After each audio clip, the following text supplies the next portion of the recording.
Welcome to the Cabral Concept, where board-certified naturopath and integrative health practitioner Dr. Stephen Cabral shares how he was diagnosed at the age of 17 with a life-altering illness and given no hope for recovery. It was only after studying and traveling all over the world did he discover how to combine ancient Ayurvedic healing practices with state-of-the-art naturopathic and functional medicine to fully rebalance the body and re-energize it with life. It's time to discover how to get well, lose weight, and finally feel alive again. And now, here's your host, Dr. Stephen Cabral.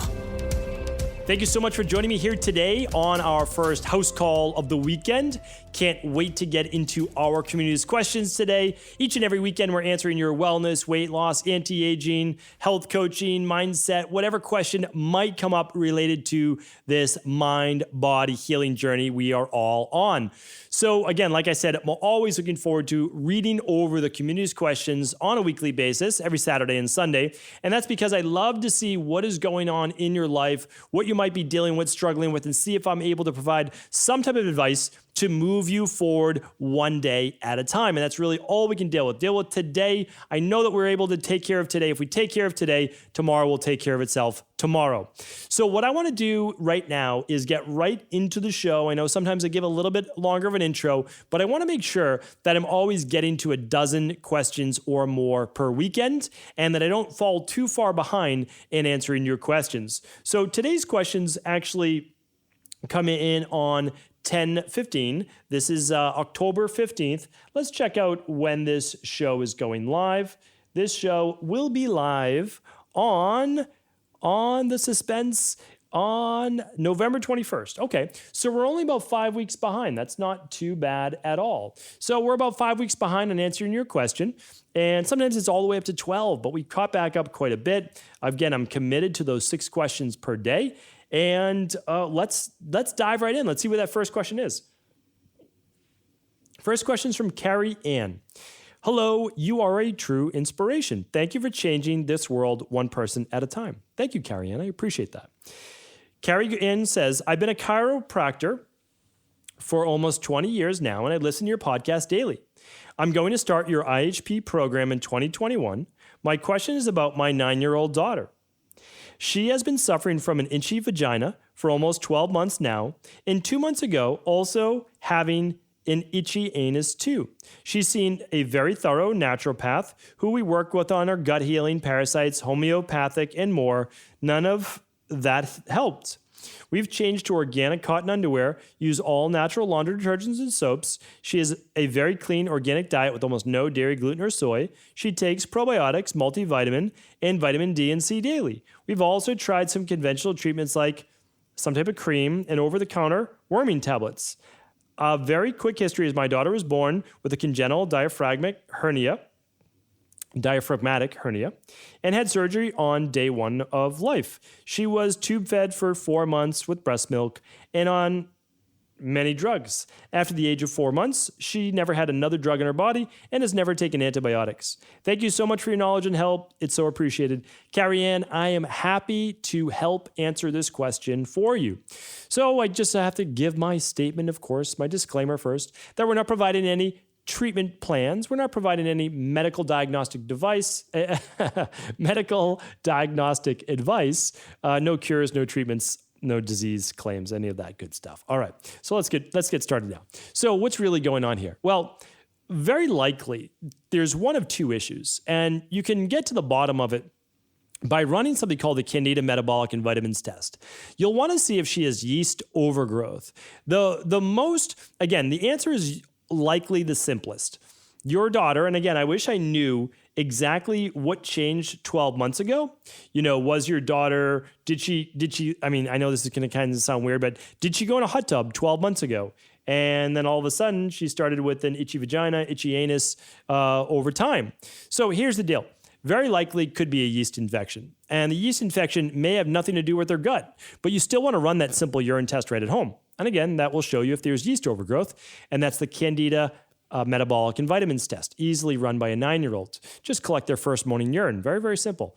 All right, so that's going to tell us if there's yeast overgrowth. Now, the other thing is there may not be any internal yeast overgrowth, Candida overgrowth. However, there might be a localized yeast fungal-based overgrowth on your daughter's vagina, as well as near the anus. Very common, very likely. This is the most likely scenario if it's chronically itchy. If it's not chronically itchy and it kind of comes and goes with each day, well, it's possible that it's still a yeast infection, but it also may be a food sensitivity. This is also very common. So if you don't think it's parasites, I get it. If it's worse at night, it still could be parasites. And remember, not every parasite protocol is created equal. Someone had been on parasite protocols before. We just put them on our parasite protocol and they just passed 4 large tapeworms. So that's why I say to you, not all parasites protocols are created equal. Ours has the best biofilm disruptor. It uses Mimosa pudica with cloves and black walnut hulls. A lot of great items in there. And anyway, I just wanted to put that in there. So, but we would work the process, of course. We'd work the process. You could also do a bacteria and parasite stool test if you wanted to check for parasites. And keep a food journal. If it's every once in a while, like every other day that she gets this itchiness, see when it's most itchy. Is it a half hour? Is it happen in a half hour after eating certain meals? Because she could be just sensitive to nuts or nut butters. It could be, something like that, a healthy food. So that's what I recommend. And then, of course, you can use, she's only 9, so I don't want to talk about using the boric acid capsules right now, but we could just use coconut oil and a twice-a-day application in the morning and at night of coconut oil. Does not have to be a lot, but just to coat the whole area would potentially be helpful. Thank you, Carrie Ann, and I would love to hear your success story soon. So Mark's up next. Hi, is there a test you can perform to see what may be causing my scalp to be dry and having excess hair fall out? Yeah, absolutely, Mark, and thanks for writing in. So first things first, you'll want to run the stress hormones, mood, and metabolism test because you do want to see if there's a low thyroid issue because dry scalp, dry skin is oftentimes low thyroid, potentially even low vitamin D. And then I would also run the starter kit along with that. I mean, if you could run the whole Big 5, run the Big 5. Honestly, the Big 5 is going to tell you about your omega-3s. Not enough omega-3s is going to have more dry skin. So, but what I would run is the starter kit to look for those heavy metals, to look for lower minerals, to look for electrolyte-based stress. And then the what's called the Candida metabolic and vitamins test will look for yeast overgrowth as well. And that yeast overgrowth can cause dry scalp, and it does in many, many people. Actually cause dry scalp and rash on the skin. So those are the labs that I would recommend for sure. And after running those labs, you could start with the treatment. It's not treatment, right? We're talking about natural health. But the protocol I've talked about before for dry scalp. And you can just go to stevencabral.com/podcasts. And in the search box, just type in dry scalp or itchy head. And you'll see the different essential oils that I've talked about before. And I think that would be helpful. All right, Mo's up next. Hope you're doing well. My question today is about head lice. My daughter is 3, and her preschool told me that a child in her class has head lice 2 times now in the past 30 days. They stay away from school and come back when it's gone, but it keeps reoccurring. I'm concerned it'll spread to my daughter, and I want to prepare myself in case anything happens. What would you recommend for kids if this happens? Thank you, as always. All right, Mo, thanks for the question. Appreciate seeing your name here again. And what I'd like to do is say this. For the parents who have the child with a recurring lice, find out why there's recurring lice. Did you really get all of it? And if you got all of it, where is this source of lice coming from? Because we want to work on that because that can be a hygiene issue. So really, really important. Okay, so what would I do? Okay, let's say that you're worried about your child. You don't want them getting lice at school. So what would I say? Well, here's what I would say. I would put a daily application of, this is so strange because I don't usually recommend coconut oil this much, but I would recommend daily application in the morning and a little bit before bed. So it's 12 hours apart essentially, of coconut oil. It does not have to be a ton, but you want to just coat the scalp in coconut oil, not the hair necessarily, but the scalp itself. So you make it inhospitable and uninhabitable to lice and their eggs, right? Because we're worried about the eggs. So the coconut oil is antimicrobial, antibacterial, antifungal, so it's going to help. There's no doubt about it. Just a little bit of coconut oil. Yes, the hair will be a little bit greasier, but you don't have to put it all over the hair, just the scalp itself. So that's my first recommendation.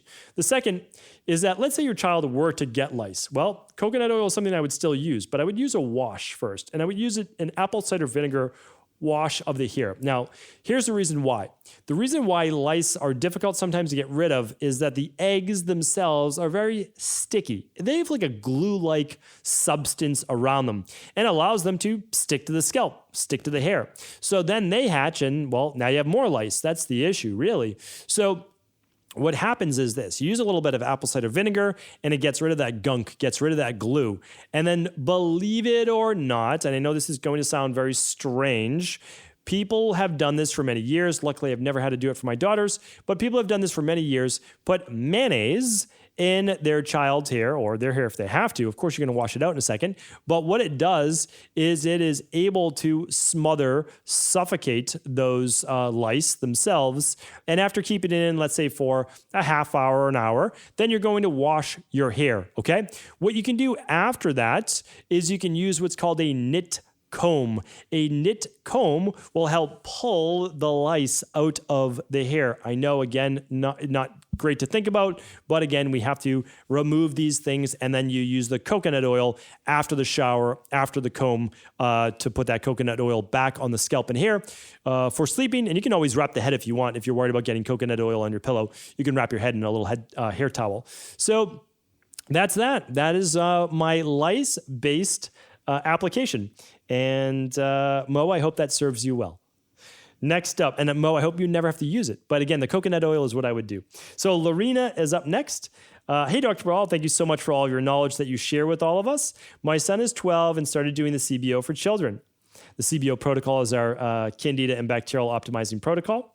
However, when I read the instructions, it said that it's recommended for children under 100 pounds. He's actually 110 pounds. His BMI is healthy. He's very fit. Eats healthy, does a lot of sports, etc. Just wondering if maybe I made the wrong decision and he should have gone for the adult CBO. Thanks. Well, you know, it's kind of a toss-up because he's still only 12 years old. If you would have said he's 14 and he's 110, 120 pounds, then I would say, okay, you know, let's go with the adult protocol. I'm okay with that. We'll start with less and we'll just work up.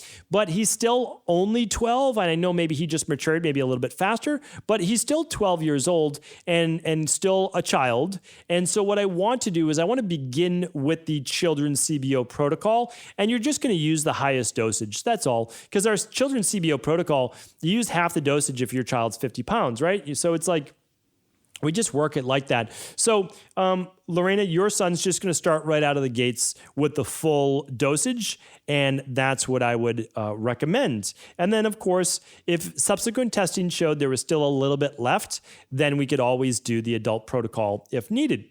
Okay, Brian's up next. Hey, Doc, love the videos. I want to ask your opinion on Lyme disease. My doctors told me I have fibromyalgia, but I didn't really believe it since I'm an 18-year-old male who has had chronic migraines, stomach pains, and fatigue for years, and now so many symptoms, one being crazy dizziness. So I went to see a functional medicine doctor, and he told me he thinks it's Lyme. He currently treating me with only herbs since he thinks antibiotics will do more harm than good.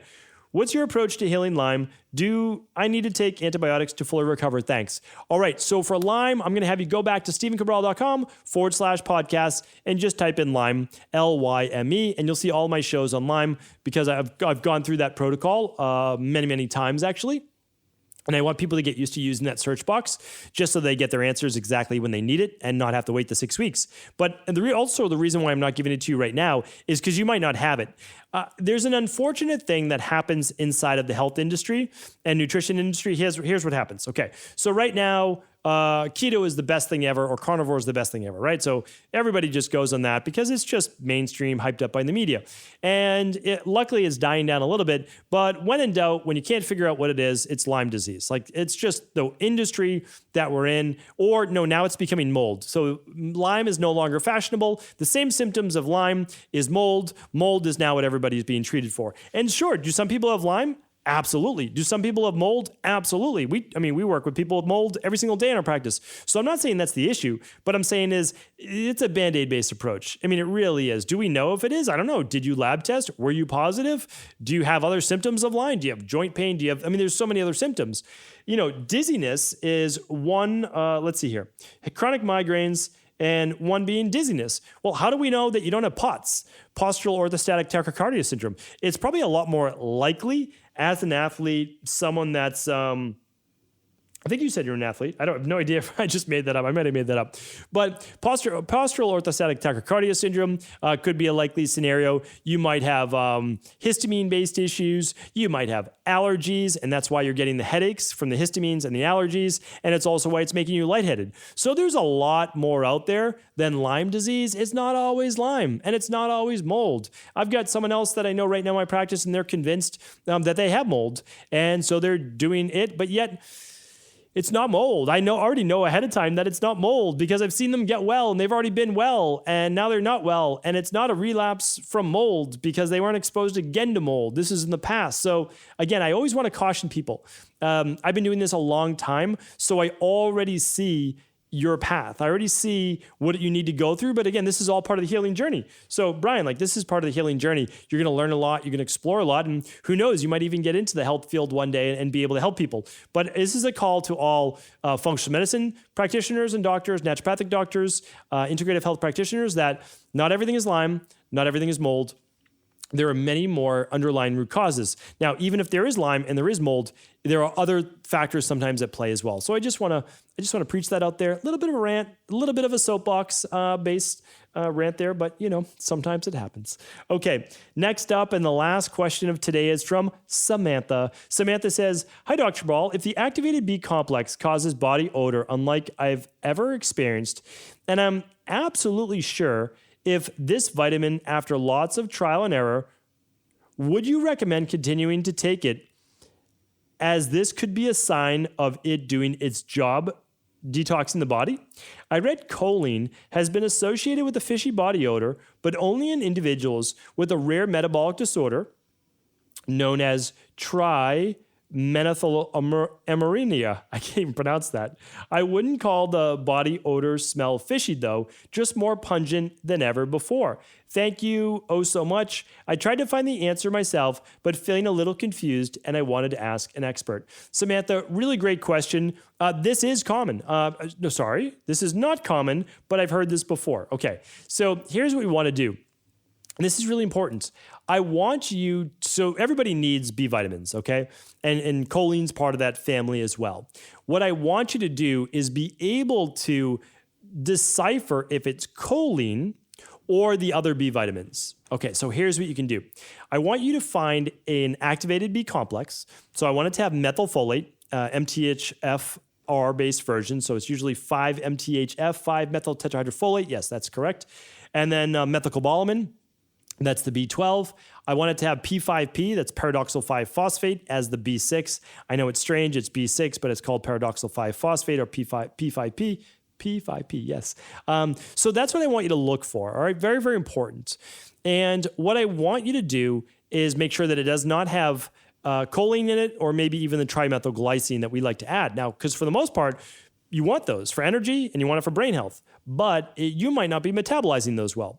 So there's two things. One, you're going to take an activated B complex at a normal dose, and it's not going to have choline, and then you don't have any more fishy body odor. Okay, you'll know that you're not able to metabolize choline outside of like a whole food form, and that's okay. So you'll take an activated B complex without the choline, and you'll just get choline from high choline foods, and that works okay as well. You'll just have to be really cognizant of those foods to get in on a daily basis, egg yolk, etc.